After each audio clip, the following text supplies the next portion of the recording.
Lauren, thank you. Well, it didn't take long for the word of the health care changes to get out and get some reaction. At UCSD, a pop-up protest with groups of students, veterans, and activists. Now, they're worried about losing some of the so-called protections under Obamacare.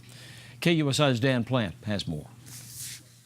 My name is Eric Dean. I'm a student and a post-9/11 veteran. When you're dealing with people's health care, you are dealing with a very personal and emotional issue. After the president put pen to paper, some people were cheering, others were shocked. When your car breaks down, you take it to a mechanic and ask that it be fixed. What you don't do is take out a baseball bat and start beating in the hood. Over at UCSD, the size of the protest may be small, but their message is a big one. Mess with our health care, and we'll mess with you.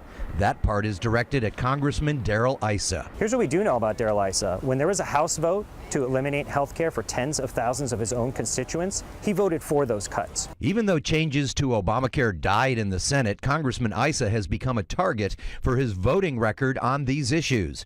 The biggest fear here, staying on their parents' policies and covering pre-existing conditions. How will we retain insurance if we won't be allowed to stay on our parents' health care plan? How will our pre-existing conditions affect us? Since the ink is still drying on the executive order, it's hard telling how this will actually affect health care. But the president took action because members of Congress have been incapable. What he is saying to Congress is, I want you guys to go all the way, and if you won't, I'm going to do it myself. Most people think that veterans are all covered by the Veterans Administration when it comes to health care policies. Well, that's simply not true. A lot of veterans are not covered at all under the VA. That means they have to go to outside insurance policies, including Obamacare. And it's no coincidence that today's protest was sandwiched between the UCSD Med School and the Veterans Hospital in La Jolla. Veterans are especially vulnerable to this.